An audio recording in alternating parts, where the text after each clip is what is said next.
एक महीने से चला रहा ये रंगोत्सव का समय हमारी भारतीय संस्कृति का एक उच्च कोटि का प्रतीक है। हमारे भारत में नहीं, जहां जहां भी पूरे विश्व में जहां जहां भारतीय रहते हैं, हर जगह ये पर्व बड़े हर्षोल्लास के साथ मनाया जाता है।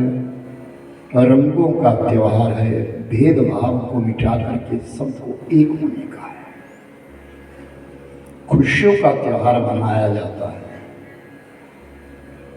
हिरण्यकश्यपु ने अपने प्रहलाद को सताया था, बहुत सताया था, जिसके फलस्वरूप भगवान नरसिंह प्रकट हुए थे। और ये होली कोई और नहीं, ये होली जो है हिरण्यकश्यपु की बहन है, एक राक्षसी थी।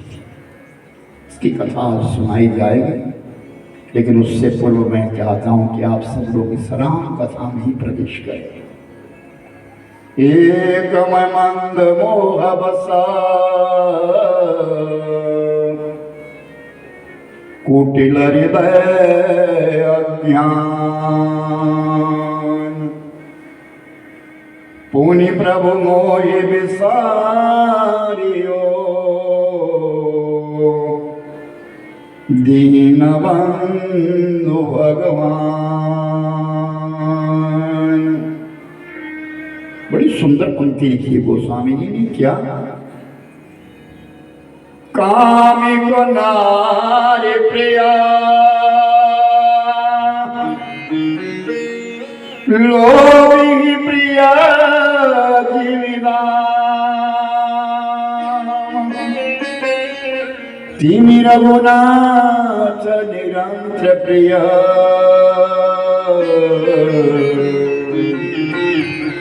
हर लागे मोहि श्री राम।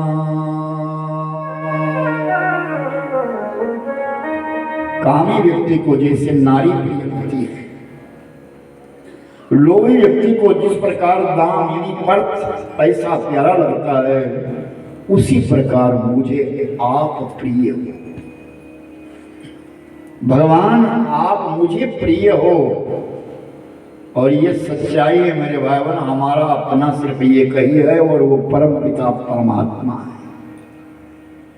बाकी संबंध तो सांसारिक है।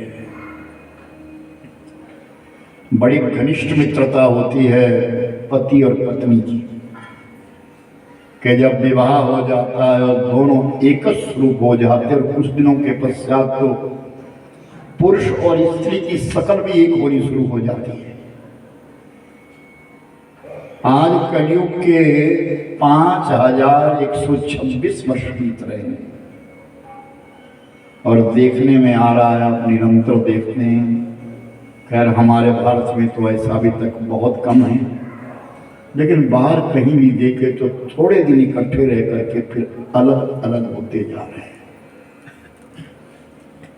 और ये सच्चाई है, अपने लिए जी रहे हैं। तुम्हारे साथ मन नहीं मिला तो हट कोई और देखें, उसके साथ मन नहीं मिला तो हट कोई और देखें।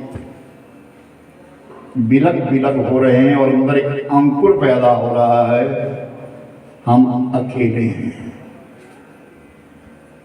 हमारे साथ हैं तो केवल परम पिता परमात्मा है। हमारा विवेक जानता है, हमारा ज्ञान जानता है। आज हम इस कथा को श्रवण करने के लिए यहाँ बैठे। राम कथा, जिस कथा को श्रवण करने से एक जन्म नहीं जन्म जन्म की व्यथा मिट जाती है। भगवान की लीलाओं को श्रवण करना, परमात्मा की लीलाओं को श्रवण करना, अपने आप को कृतकृत्य हो जाना है। जितना समय हम कथा सुनते हैं, ध्यान देना, उस काल में हमारा साक्षात्कार ईश्वर से हुआ है। हम भगवान के साथ होते उतने समय। इसीलिए तो कहा है कि जब कथा सुने तो केवल कथा। दुनिया की चंचलता उस समय मत लाओ, दुनिया को अपने पास मत आने दो, ना अपने आप किसी के सामने जाओ। तुम परमात्मा के हो, परमात्मा तुम्हारे हैं। रोज गाते हैं हम तुम्हारे हैं प्रभु जी, हम तुम्हारे थे, हम तुम्हारे ही रहेंगे ऐ मेरे प्रियतम। जब हम उसके हैं तो वही तो हमारा मालिक है, और कौन है दुनिया में हमारा? सही मायनों में वो परब्रह्म हमारा है। आप यहाँ पे पर्दा खुला है, यहाँ पे एक नाटक करने आए हैं, ड्रामा हो रहा है हमारी जिंदगी का, और एक दिन ये पर्दा बंद होगा, लौट करके सब अपने अपने चले जाएंगे। धीरे धीरे आयु क्षीण हो रही है। माँ सोचती है मेरा बालक बड़ा हो रहा है, वो इस भूल भुलैया में है कि मेरा बालक बड़ा हो रहा है। उसका बालक बड़ा नहीं हो रहा है, उसके बालक की आयु कम हो रही है। दिन प्रतिदिन हमारी आयु क्षीण हो रही है, कम हो रही है। समय बहुत कम है, बहुत कम समय है मेरे भाई बहन। जाग जाइए, उठ जाइए, अब जाग जाइए, समय बहुत कम हो गया है। 120 वर्ष आयु है कलयुग की, परमायु 120 वर्ष कही गई है, और आज ये घटती घटती आयु 70 और 80 के बीच में आ गई है। और आने वाले 5-4 साल के बीच में देखना, आयु का आसमान 50 और 60 के बीच में आ जाएगा। ज्यादा जिंदगी नहीं है। हमारा खाना पीना रहना सोना और जो विचार है हमारे, वो इस प्रकार के वो हमारी आयु को क्षीण कर रहे हैं। तपस्वियों का तप होता था, जो 100-100 वर्ष किया करते थे, वो साधना करते थे, वो तप करते थे। अब तप का नाम नहीं है, बहुत कम लोग हैं। एक व्रत करने के लिए भी 20 बार विचार करते हैं, 10 बार विचार करते हैं। वो व्रत आ गया, फिर सोचते उस दिन खाएंगे क्या। सबसे पहली समस्या आती है इस समय, ये व्रत आ रहा है, उस दिन खाएंगे क्या, हम बनाएंगे क्या। ये बड़ा विचारणीय विषय है। आयु कम है, जितना हो सके मेरे भाई बहन अपने आप को तपा लो, थोड़ा साधन कर लो, कुछ जीवन में नियमावली बना लो। ये ना हो कि आज जो नियम बनाया कल टूट जाए, नहीं, थोड़ा नियम बना लो। कोई भी नियम ले लो, अच्छा नियम ले लो, जिससे हमें प्रगति मिले, जिससे हमें कृपा मिले, जिससे हम परमात्मा की ओर निकल जाएं। ऐसा कोई नियम बना लो। और कहें कि जिस व्यक्ति का कोई नियम नहीं, वो सचमुच में मानव नहीं है। मैंने कई बार ये बात कथा में कही है, अधिक ना हो तो महीने में सही एक व्रत कर लो। वैसे तो कहा गया है कि 15 दिन में एकादशी जरूर करनी चाहिए, पर कोई व्रत तो कर लो जो तुमको प्रिय लगे। लेकिन व्रत इसलिए मत करो कि इससे हमारा भला हो, व्रत इसलिए मत करो कि मेरी संतान अच्छी हो, व्रत इसलिए मत करो कि मैं धनवान बनूं, व्रत इसलिए करो कि मेरे व्रत से परमात्मा प्रसन्न हो जाए, मेरे किए हुए कर्म से ईश्वर प्रसन्न हो जाए। और जब हमारे कर्म से परमात्मा प्रसन्न हो जाएं, भगवान प्रसन्न हो जाएं, तो हमें कोई कमी नहीं है। बहुत कृपा है, इंसान बने हैं, मानव बने हैं, और मानव बन करके आए हैं। समय फिर जाएगा, भगवान करे हम फिर, अगर कलयुग में इसी धरती पर हमको भेजना है परमात्मा ने, तो मानव के रूप में ही भेजे। अन्यथा ये मानुष का शरीर धारण करना कोई छोटी बात नहीं है, बहुत बड़ी बात है और बहुत बड़ी कृपा है। उसके बीच में हम भगवान के भक्त बने हैं, सत्संगी बने हैं, कथा सुनने का सुअवसर है। अन्यथा कितनी उलझनों में उलझा हुआ है इंसान। कोई धन के लिए रो रहा है, कोई तन के लिए रो रहा है, कोई किसी के लिए रो रहा है, कोई किसी के लिए रो रहा है। उस ईश्वर की ओर कितने लोग चले हैं, परमात्मा की ओर कितने लोग चले हैं। दिखावा बहुत करते हैं, लेकिन नहीं, आस्था हो तो मन से हो, मन से हो। इसलिए कहा है हरि जय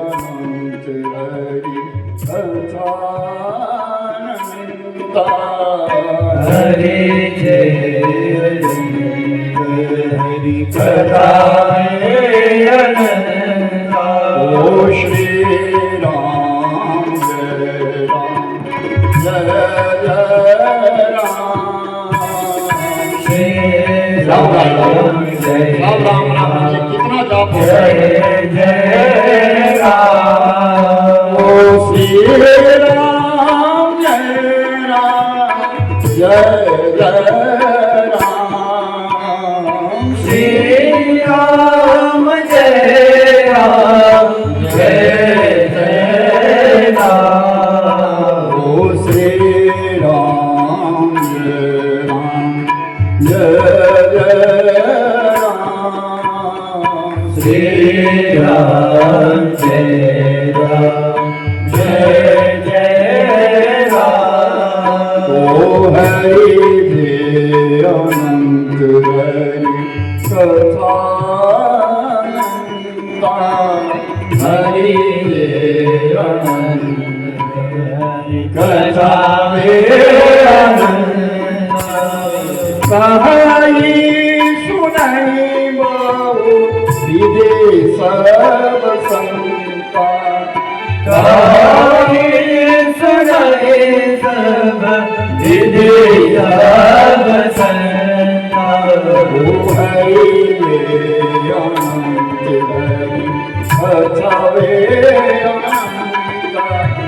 हरि देव हरि कथा ओ हरि अनंत कथा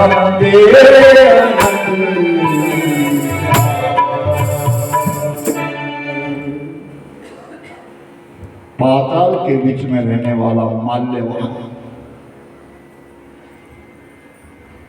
जिसके दो पुत्र हैं एक बेटी है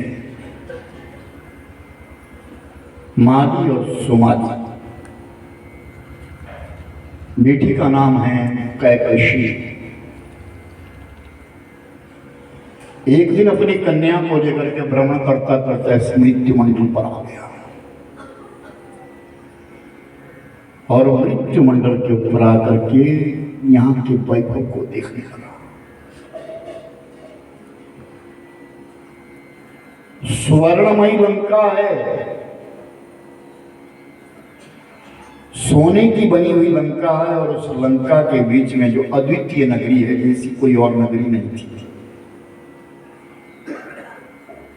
जब उस नगरी को देखा तो देखा इसमें रह कौन रहा है जिसके पास सोना ही सोना सोने की नगरी है ऐसा व्यक्ति है कौन उसका वैभव कैसा होगा वो होगा कौन तो उस माल्यवान को पता चला कि इस नगरी के बीच में एक कुबेर नाम का व्यक्ति रहता है वो कुबेर कौन ऋषि श्रवा का पुत्र है जिसका नाम कुबेर है और वो कुबेर ने जब देखा कोई माल्यवान आए तो हाथ जोड़ करके अतिथि का स्वागत किया अभ्यागतम सर्वतो कोई अतिथि हमारे दरवाजे पे आ जाता है तो अपना नसीब लेके आता है और हमारा भाग्य जाग जाता है उस माल्यवान को पता चला कि यही मालिक है इस सोने की नगरी का मालिक जो है ये कुबेर है और इसके अंदर इतनी नम्रता इसके अंदर कितनी नम्रता है कितना नम्र है ये कुबेर जिसके पास इतना बड़ा खजाना है जहां कोई कमी नहीं है जहां के महल सब सोने के बने हुए हर वस्तु स्वर्णमयी है अन्न की कमी नहीं धन की कमी नहीं परिवार की कमी नहीं सब सजा सजाया है लेकिन इसके अंदर तो गर्व नहीं है अतिथि का इतना स्वागत करना मैं दानव हूं लेकिन फिर भी मेरा स्वागत कर रहा है तो माल्यवान ने पूछा तुम कौन मेरा नाम कुबेर है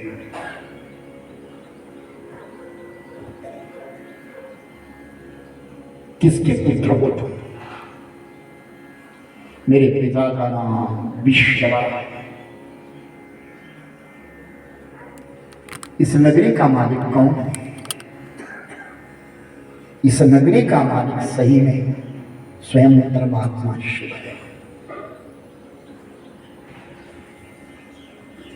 एक समय की बात थी, वैकुंठ धाम से भगवान विष्णु और मां लक्ष्मी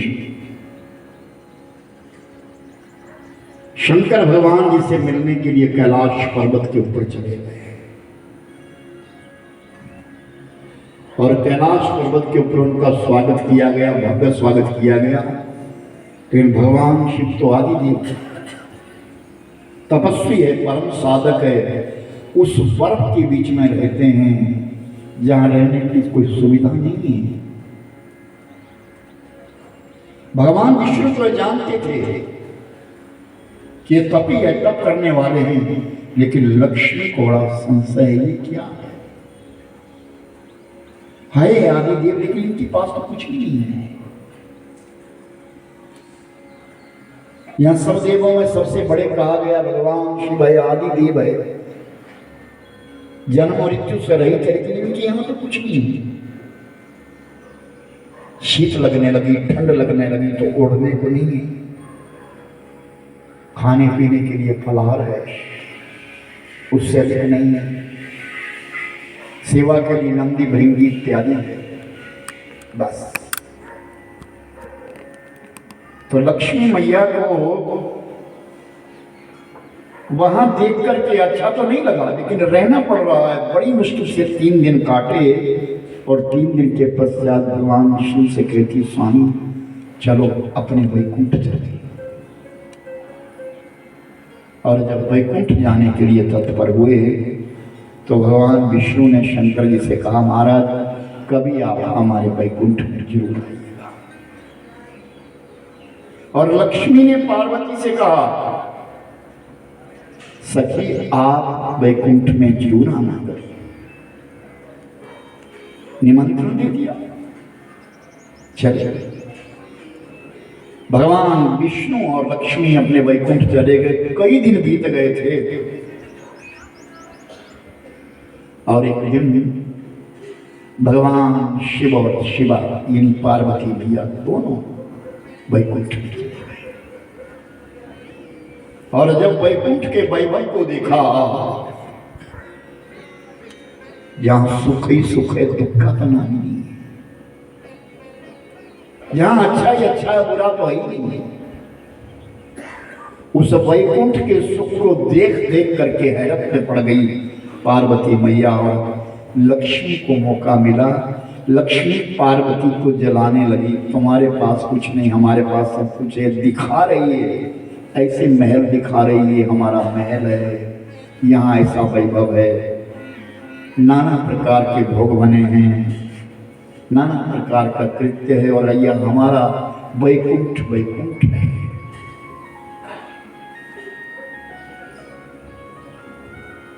पार्वती मैया को बात बात के ऊपर जलाने लगी, बात बात के ऊपर जलाने लगी। 1 महीना भगवान शिव और पार्वती दोनों वैकुंठ में रहे और 1 महीने के पश्चात लौट करके आए। जैसे कैलाश पर्वत पर पहुंचे तो पार्वती मैया ने कहा, प्रभु उस वैकुंठ की महिमा देखी और हमारे पास तो कुछ भी नहीं है, हमारे पास कुछ भी नहीं है, आप कैसे आदिदेव हैं? नहीं, हमारे पास सब है, हम ठीक है पार्वती, हम तपस्या करने वाले, साधना करने वाले हैं, हम यहाँ अच्छे हैं। नहीं, मेरे लिए ऐसा ही एक महल तैयार करके दो जो अद्वितीय हो, जो वैकुंठ से भी सुंदर हो, जो वैकुंठ से भी सुंदर हो, ऐसा कोई महल तैयार करके। स्त्री हट है, भगवान शिव मना कर रहे हैं, नहीं नहीं, हम साधक है, हमको एकांत में रहना है, साधना करनी है, इन्हीं बर्फों के बीच में गुफाओं में रहना है, यही रहना है। लेकिन नहीं, पार्वती नहीं मानी। आखिर में भगवान शंकर जी ने विश्वकर्मा से कहा, विश्वकर्मा जाओ, ऐसा कोई नगर बनाओ, ऐसा कोई कोट बनाओ जो अद्वितीय हो, जैसा कोई दुनिया में हो। और विश्वकर्मा ने समुद्र के बीच में सुवर्णमयी सोने की लंका बना करके तैयार कर दी। सोने की लंका बना करके तैयार कर दी मेरे भाई बहन। और जब लंका बन करके तैयार हो गई तो कहा, चलो महाराज अब आप लंका का निरीक्षण करिए। लंका नगरी को भगवान शंकर जी ने देखा, अद्भुत है, अद्भुत। भूरी भूरी प्रशंसा करी गई विश्वकर्मा की। पार्वती मैया ने कहा, अब हम लंका में रहेंगे, महाराज पहले लंका की प्रतिष्ठा होनी चाहिए। उस स्वर्णमयी सोने की लंका की प्रतिष्ठा होना अनिवार्य है। प्रतिष्ठा होने के पश्चात ही गृह मंदिर में लाया जाता है। याद रखना, घर में जितनी खुदाई की जाती है बहुत सारे जीव मर जाते हैं। मकान बनाते बनाते बहुत हत्या लगती है। उस हत्या का निवारण ही ब्रह्म भोज, शास्त्रीय पाठ, वैदिक रीति, सनातन धर्म, पूजा और पाठ किया जाता है, तब जाकर के घर में प्रवेश किया जाता है। तो भगवान शंकर जी ने कहा कि इसका मतलब ये कि लंका के बीच में प्रवेश करने के लिए हमारे को पहले पूजा पाठ करवाना है, हवन यज्ञ आहुतियां देनी है। हाँ,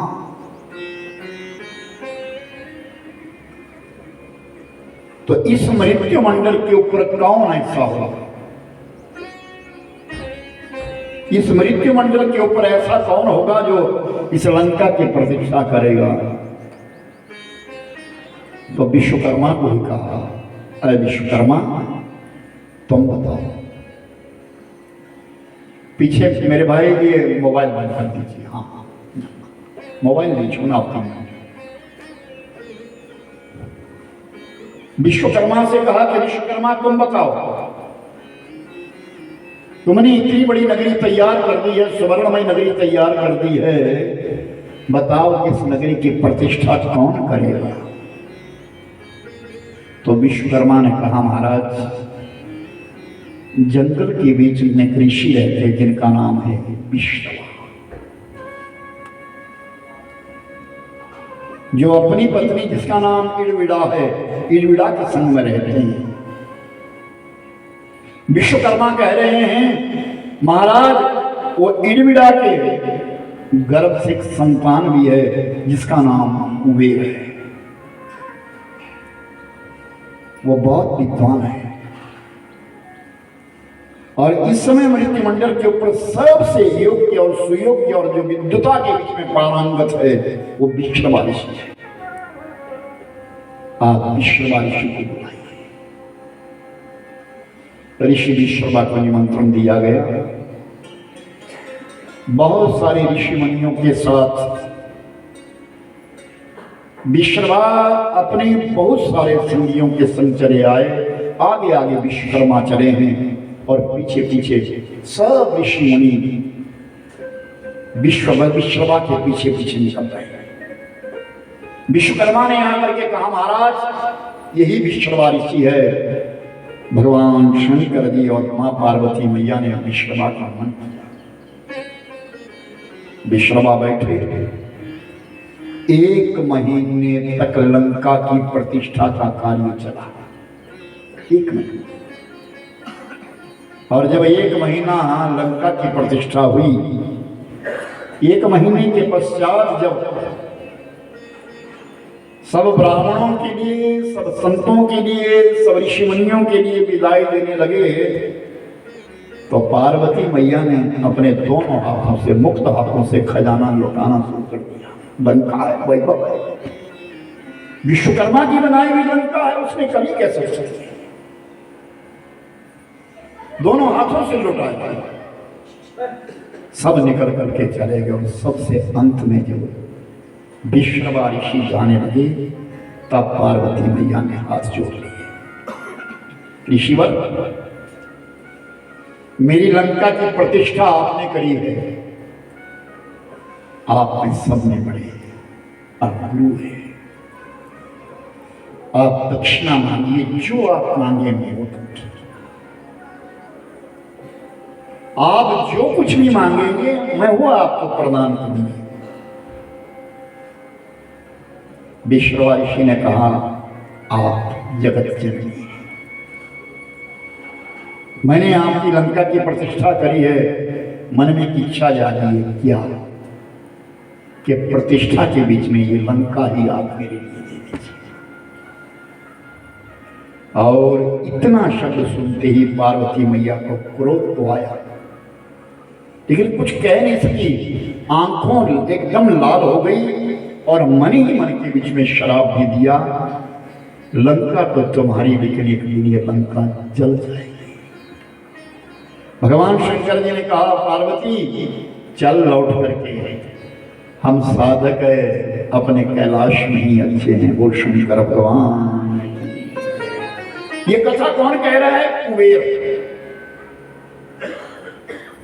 और मेरे पिता ने ना मेरे लिए जो ज्ञान दिया था, उस ज्ञान के अनुकूल जो मैंने साधना करी, प्रतिष्ठा करी, सहयोग किया, मेरे पिता ने मुझे योग्य समझा और ये लंका मेरे लिए प्रदान कर दी।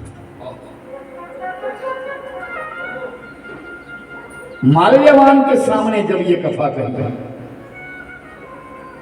तो माल्यवान के मन में एक लालसा उठी, जैसा पुत्र विश्रवा ऋषि के हैं, मेरे संतान तो है नहीं, पर मेरी ये बेटी है, ये कैकशी है, अगर इससे भी ऐसा ही एक पुत्र पैदा हो तो मैं धन्य हो जाऊंगा। और माल्यवान उठा, कैकशी को लेकर के विश्रवा ऋषि के आश्रम में पहुंच गया। जंगल के बीच में जहां विश्रवा ऋषि बैठे थे वहां पहुंच गया और विश्रवा ऋषि के पास जाकर के नमन किया। माल्यवान ने कहा, महाराज मैं एक दानव हूं, मैं मानव नहीं, मैं दानव हूं, पाताल में रहता हूं, मेरे संतान नहीं है, एक बेटी है। आपसे मेरी प्रार्थना है,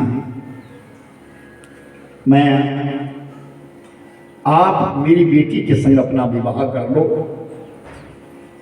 अगर मेरी बेटी के संग आप विवाह कर लोगे तो मेरे एक नाती पैदा होगा जो कुबेर जैसा। मैं कुबेर को देख करके आया हूं, मैं धन्य हो जाऊंगा। मैं कुबेर को देख करके आया हूं, मैं धन्य हो जाऊंगा। विश्रवा ऋषि ने कहा, मेरी संतान तो पहले है, मेरी पत्नी है, महाराज एक विवाह और कर। माल्यवान के कहने के ऊपर विश्रवा ऋषि ने अपना दूसरा विवाह कर लिया, जिसका नाम कैकशी था। जिस दिन विवाह किया उसी दिन रोज संध्या पूजा के लिए बैठते थे, जैसे वो बैठे वैसे ही समाधि में चले गए। दिन बीतने लगे, महीने बीतने लगे, एक एक करके 10 महीने, और आज 10 महीने के पश्चात जब आंखें खुली तो सामने कैकशी खड़ी है। पूछा, देवी कौन हो तुम? विश्रवा ऋषि ने जब ये पूछा कि तुम कौन हो, तो कैकशी ने कहा, मैं आपकी पत्नी हूं, आपकी धर्म पत्नी हूं, माल्यवान की कन्या हूं, पाताल में रहने वाली हूं। हाँ, तुम्हारा विवाह मेरे संग हुआ है, याद आया, लेकिन किसने किया था विवाह? संतान चाहती थी, पुत्र चाहती थी। कितने दिन हो गए? 10 महीने। तो जाओ, मैं तुम्हारे लिए आशीर्वाद देता हूं, तेरे पुत्र पैदा होगा और उसके 10 मुख होंगे। बोलिए राजा रामचंद्र भगवान जय। और 10 मुख होंगे उस कैकशी के गर्भ से रावण ने जन्म लिया, दूसरा पुत्र कुंभकर्ण हुआ और एक कन्या जन्मी जिसका नाम शूर्पणखा हुआ। तत्पश्चात एक विवाह विश्रवा ऋषि ने और किया और जिसका नाम ध्रुवा हुआ और उस ध्रुवा के गर्भ से एक पुत्र जन्मा जिसका नाम भविष्य था। और ये बड़े प्रेम से पलने लगे, रहने लगे। भगवान शंकर जी के परम साधक थे। शंकर भगवान जी को परम साधन करने वाले थे। शिव के नाना प्रकार के स्तोत्र रावण ने लिखे। रावण शिव परम भक्त हो गया, पिता गुरु बने हैं। पिता ने ही अपने बालक के लिए, उस रावण के लिए नाना विधि प्रकार की उपासना सिखा दी। लेकिन कहा जाता है कि पिता की अपेक्षा बालक में माता के गुण ज्यादा होते हैं। क्यों? कि मां 9 महीने तक उन्हें अपने पेट में रखती है। और एक दिन कैकशी ने रावण से कह दिया, रावण क्या तेरी भुजाओं में बल नहीं है? मां, तूने मेरे दूध को भी धिक्कार कर दिया है। मां, कैसे? तेरे पिता ने कितना बड़ा अन्याय किया है। जो इनके पास दौलत है, जिसका नाम लंका है, जो सुवर्ण की लंका है, उस लंका को तो कुबेर को दिया है। तुझे तो जंगलों में छोड़ दिया है। तू मेरा पुत्र है, तूने मेरा दूध पिया है। तेरे नाना का नाम माल्यवान है, तेरे मामा माली सुमाली है, उनका वैभव पाताल में है, वो धन्य धन्य है। जा उठ, आक्रमण कर। उस कुबेर के पास संपदा के साथ साथ एक विमान है जो ब्रह्मा ने दिया है, जिसका नाम पुष्पक है। जब और रावण उठा, कुबेर को धमकाया। कुबेर तो साधु आदमी है। कुबेर ने सब कुछ छोड़ दिया, अपने आप जंगल में अपने पिता के साथ रहने लगा और लंका का स्वामी रावण हो गया। बड़ी सच्चिदानंद भगवान। हिरण्यकश्यप ये सतयुग के बीच में हिरण्यकश्यप हुए और सतयुग के बीच में ये जब प्रथम काल में जय और विजय दोनों हिरण्याक्ष और हिरण्यकश्यप ने जब जन्म लिया है मां दीति के गर्भ से, और वही जय और विजय जो पूर्व काल में सनकादिक ऋषियों ने जिनको श्राप दे दिया कि मृत्यु मंडल पर जाओ और दुख हो 3 जन्म, तो ये पहला जन्म है उसका। लेकिन भगवान के परम सेवक थे, वैकुंठ धाम के निवासी हैं और वैकुंठ में रहने वाले हैं। लेकिन ईश्वर ने श्राप दे दिया। भगवान ने कहा कोई बात नहीं, श्राप हो गया, जब जब भी तुम्हारा जन्म होगा तो तुम्हारा उद्धार करने में आऊंगा। हिरण्याक्ष का उद्धार करने के लिए भगवान ने तो बराह अवतार लिया, लेकिन हिरण्यकश्यप को उद्धार करने के लिए भगवान ने एक युक्ति रखी। उसकी यहाँ एक परम भक्त पैदा हुआ जिसका नाम प्रहलाद। वो प्रहलाद भगवान का परम भक्त है। हिरण्यकश्यप उस बालक को मानता नहीं। जब पता चला दुष्कारता है, कभी पहाड़ों से गिरा दिया, कभी नदी में गिरा दिया, कभी कैद खाने में डाल दिया, कभी कहीं रखा, कभी कहीं रखा। लेकिन कहे ना कि जितने तारे गगन में उतने शत्रु हुए, जाते कृपा रघुनाथ की जो बाल विवाह का ना हुए।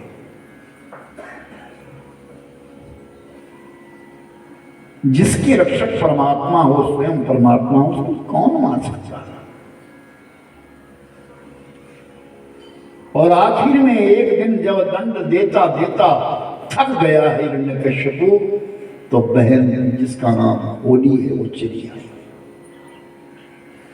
और होली ने आकर कहा भैया ऐसे नहीं मरेगा, तुम्हें कहा मेरी बड़ी साधना है, मेरा बड़ा तप है, और मैंने अपने तपोबल से एक सिद्धि प्राप्त करी है। मेरे पास ये जो दुपट्टा है ये मेरे लिए वरदान में मिला है, शीतलता में, इसकी बड़ी शीतलता है। आप ऐसा करो, चिता लगा, और चिता में मैं बैठ जाऊंगी, मेरी गोदी में ये प्रहलाद बैठ जाएगा, आग लगा देना, और मैं बच जाऊंगी क्योंकि मेरे पास ये दुपट्टा है, और ये प्रहलाद जल जाएगा। ठीक है, होली बनाई गई, होली आ गई और चिता लगाई गई। चिता के ऊपर होली बैठ गई, होली की गोदी में भगवान का दिया वो संदेश और प्रसाद वो प्रहलाद ला करके बिठा दिया गया, और प्रहलाद जैसे ही बैठा परमात्मा ने उसी समय सुमरण शुरू कर दिया, सुमरण चिंतन शुरू कर दिया, नाम जप शुरू कर दिया। बड़ी महिमा है नाम, और जब नाम जप शुरू किया आंखें बंद कर दी, अग्नि लगाई गई, पवन चली, हवा चली, और उस परमात्मा का करिश्मा, वो सचमुच वो शीतलता का दुपट्टा था, वो दुपट्टा उड़ा, प्रहलाद में लिपट गया, आग होली को लगी, होली जल गई, प्रहलाद बच गए। नाम प्रताप को जान पियो विष, शंकर कंठ की शोभा बढ़े। नाम का प्रताप कैसा है? भगवान शंकर जी ने जहर पिया तो कंठ की शोभा बढ़े, नीलकंठ पड़ गए। अरे नाम प्रताप को जान पियो विष, शंकर कंठ की शोभा बढ़े। अरे नाम प्रताप को जानिए कौतुक, जल भोले का नहीं प्रहलाद जले। नाम प्रताप को जानिए कौतुक, जल भोले का नहीं प्रहलाद जले। मन में बसी जाएक दृग नयन में अवतार बने, नाम लियो इस जीव में जो भव सागर सो पार बने। पिछली रात को होली जलाई गई, अब पता नहीं आपके यहाँ जलाते हैं या नहीं जलाते हैं, ये तो आप जानिए, लेकिन होली का दहन पिछली रात्रि में हो जाता है, और आज उस होली के मरण पर उत्सव मनाया जाता है, और वो रंग भी खेले जाते हैं एक भेदभाव मिटाने के लिए, प्रसन्नता के लिए कि हम सब एक। और जिसका एक आपके यहाँ नजदीक बहुत बड़ी बात है कि हमारे पूरे भारतवर्ष में आनंदपुर साहब की होली जो है विशेष मानी जाती है। बड़ी सच्चिदानंद भगवान और बाल गोपाल कन्हैया लाल बावन वृंदावन के प्रभु, जिन्होंने अपने उस ब्रजमंडल के बीच में होली 1 महीने तक खेली थी, और आज भी होली खेली जाती है। आप भी थोड़ा रंग ला करके थोड़ा थोड़ा रंग सबको लगाइए। हम भी भारतीय हैं, इस होली का पावन उत्सव सब मनाएं, प्राव से श्रद्धा से।